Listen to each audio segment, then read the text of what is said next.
Demeure Baudou, c'est parti de ces deux arbres, ces deux cyprès sur la place des Chardons, qui ont été souvent élagués parce que des branches avaient cédé au cours des tempêtes, etc. Et que c'était un souci pour la municipalité, visiblement, cette histoire-là. Donc un jour, Pierre Terrien, le maire, m'a demandé ah ben il faudrait qu'on aille voir, parce qu'il y a deux cyprès qui. Et peut-être que l'idée de faire des sculptures avec ce bois, ça pourrait être. Voilà, c'est quelque chose qui pourrait se faire. Donc on a été une fois, il m'a présenté ces arbres.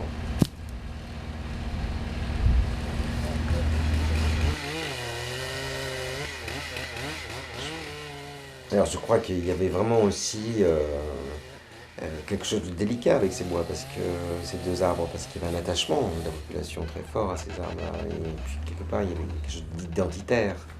Peut-être que ça faisait 80 ans, et c'est à peu près la date de l'âge de ces arbres. Et les transformer en partant sur un projet de sculpture, c'était quelque chose qui permettait de faire le deuil d'une manière positive.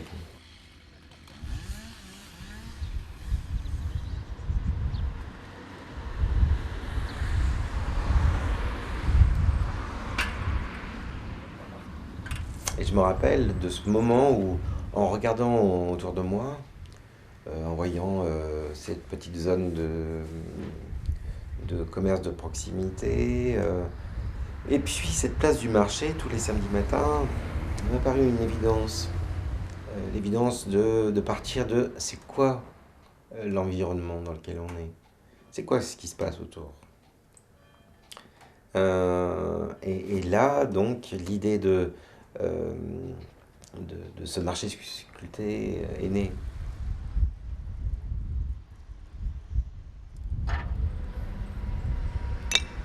Donc ça me paraissait important, je veux dire que la sculpture participe à la vie, je dirais, de tous les jours, qu'elle s'inscrive dans cette dynamique-là.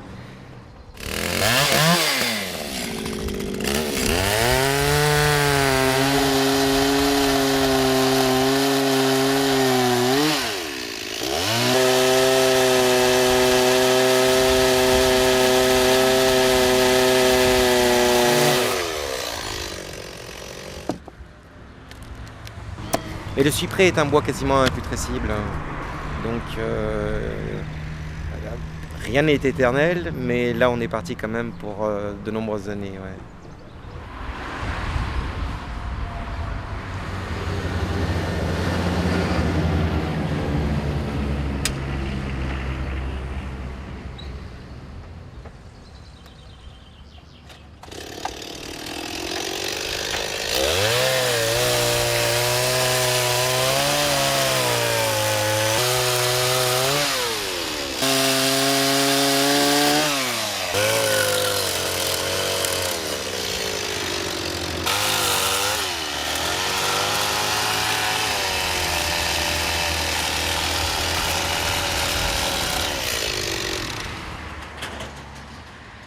Moi je suis arrivé à la sculpture non pas sur le tard, mais ça a été une découverte pour moi. J'avais 27 ans, c'était en 1995. J'ai commencé par un CAP BEP de maçonnerie. La maçonnerie, c'était un petit peu par défaut. J'étais pas un très bon élève. Voilà, il n'y avait pas de véritable choix en fait de ma part. Moi, j'ai toujours été un rêveur et je ne suis pas du tout un technicien.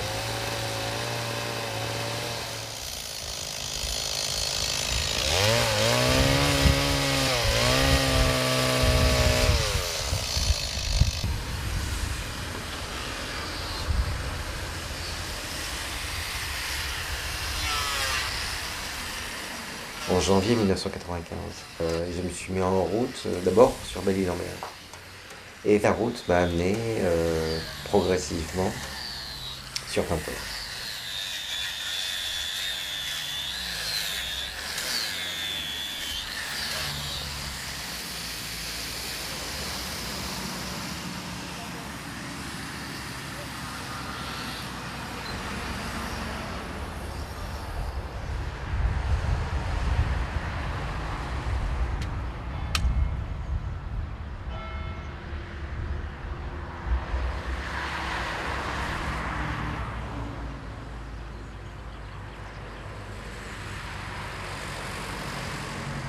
Et puis un jour, à Lannion, il y avait une exposition des sculpteurs de Bretagne.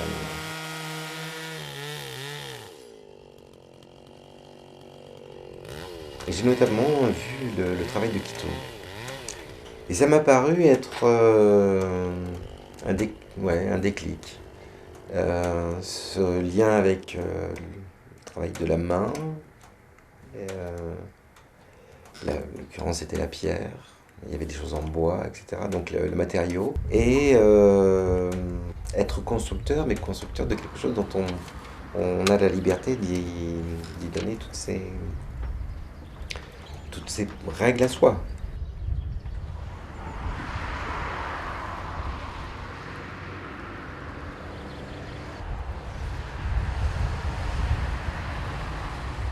J'ai démarché. Comme sculpteur. Et j'ai eu ma première commande. Je me rappelle, donc j'avais été chercher une bille de bois, c'était en bois. Quito m'avait prêté une tronçonneuse électrique et peut-être deux gouges, enfin vraiment rien, quoi. Et j'ai commencé, j'avais fait une maquette en terre et j'avais mon morceau de bois et ma maquette et puis petit à petit je faisais des copeaux, et puis j'arrivais surtout pas en rien à m'approcher de ce que j'avais fait en maquette. Et à un moment donné, il n'y avait plus assez de bois pour faire de toute façon le projet. Et c'est là où je me disais, mais la notion de travail, oui, on peut travailler, mais je veux dire, si c'est pour faire un tas de copeaux, on aura beaucoup travaillé. C'est tout.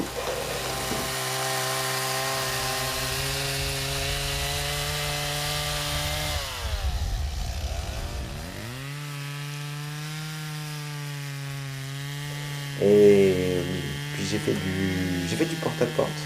J'étais jusqu'à Brest, Rennes. Et il y a eu des miracles de la vie. Je veux dire, parce que très vite, j'arrivais à me gagner un SMIC, mais moi, tout seul, en faisant de la sculpture, et puis en me sentant libre.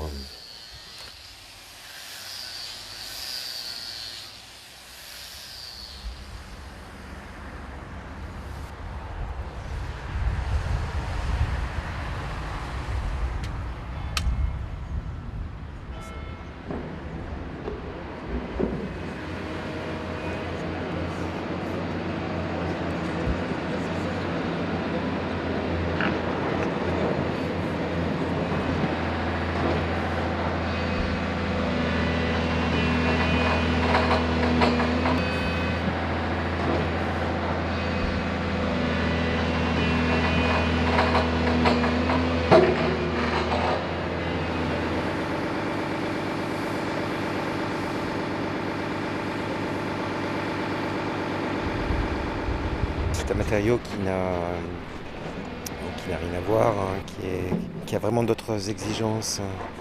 Euh, du coup, il y a un rapport au travail de la pierre qui est différent du bois.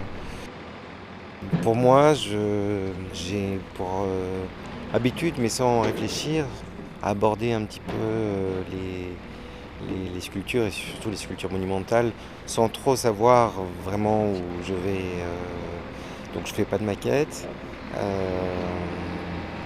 L'idée, c'est de partir sur un bloc qui nous est fourni, donc qui est là, de prendre contact avec ce bloc, et puis d'avoir une relation un petit peu au quotidien et de découvrir chaque jour euh,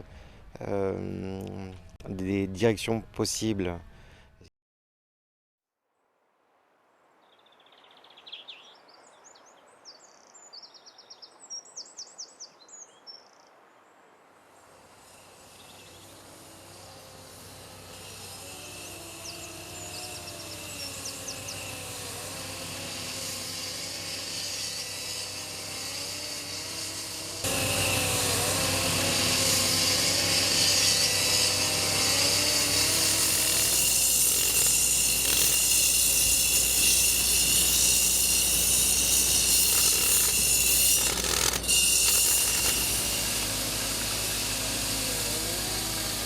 Voilà, c'est notre cinquième édition de chantier.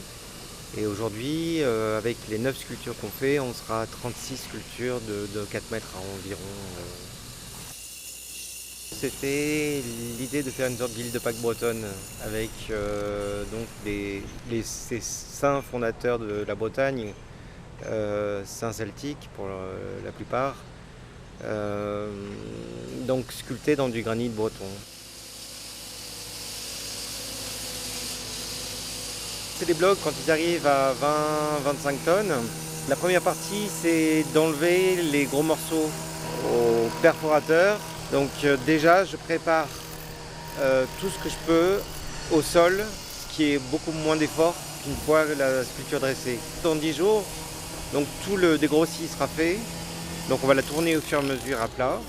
Et puis après, je veux dire, on va l'élever et construire un échafaudage autour. Et là, on part du haut et on restructure tout pour arriver à la finition. Voilà. Donc grosso modo, on travaille un mois, 7 jours sur 7. C'est éprouvant, physiquement, psychologiquement aussi. On est un petit peu comme anesthésié de la douleur, des tendinites, des ceci, des cela, etc. Parce qu'il y a une énergie collective. Mais c'est sûr qu'une fois le chantier fini, c'est un peu une performance.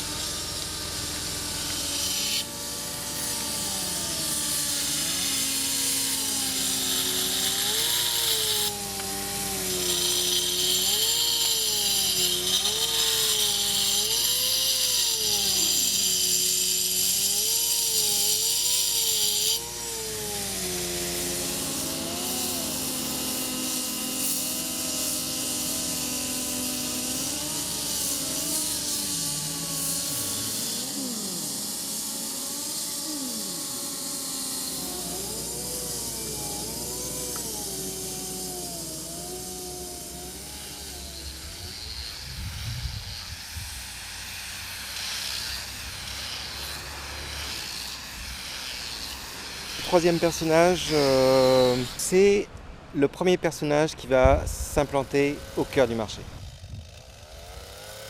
Les deux premiers personnages étaient ces deux dames qui vont panier vide, sac vide, en direction du marché. Celui-ci, il est au cœur du marché. Et donc c'est mon ami, le vendeur de poissons.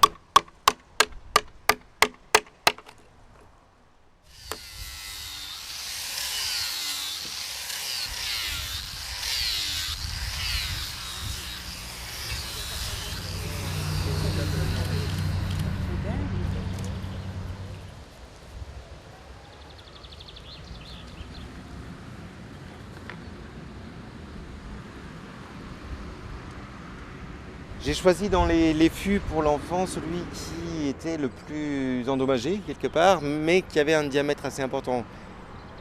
C'est une façon d'utiliser au mieux tous les éléments, tous les fûts qu'on a. Donc je suis confiant, on va pouvoir sortir quelque chose là.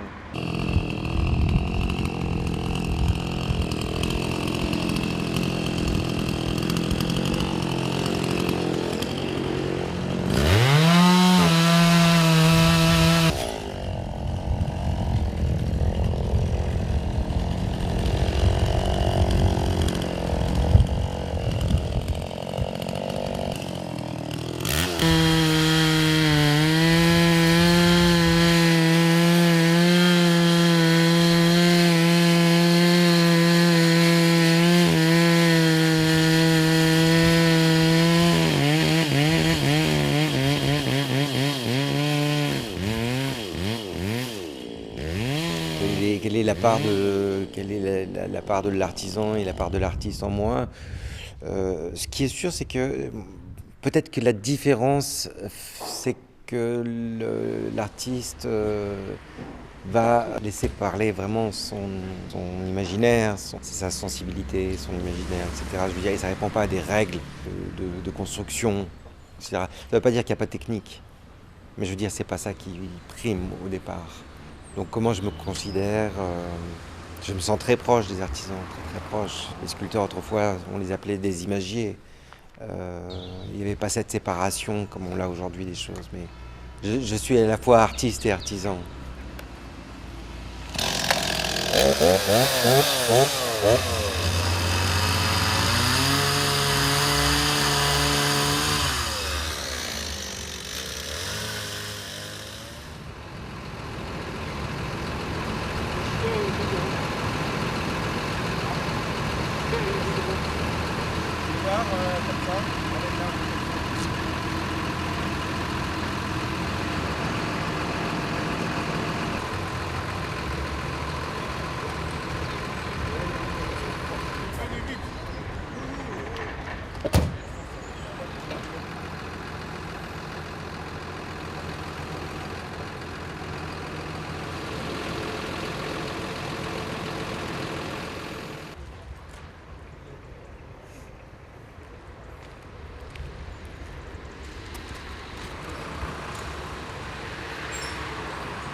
Saint-Émilion, c'était bon, pour moi un peu une pression et puis qui m'était un peu posée sur les épaules par rapport à Saint-Émilion, le Bordeaux, ce grand cru connu internationalement, etc., etc.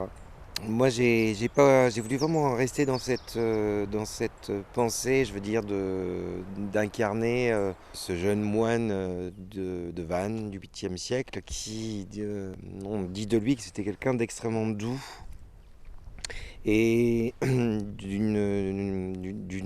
bonté qui allait avec sa douceur, si bien qu'il aurait été disputé aussi par ses collègues et c'est quelqu'un qui est parti vivre donc en ermite et a créé son ermitage dans cette région qui aujourd'hui porte son nom, Saint-Émilion.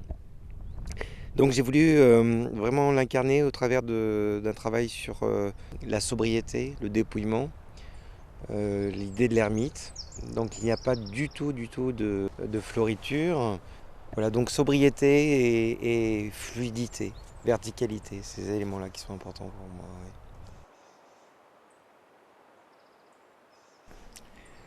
Je n'ai jamais eu de finalité dès le départ, que que ce soit du bois, de la pierre ou même dans ma vie.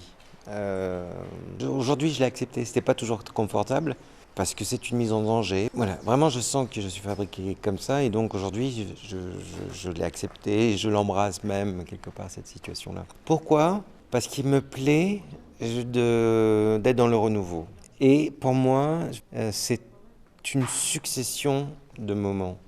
Ce qui est sûr, c'est que par exemple, par contre, dès le départ, je sais vers quoi au niveau de l'intention.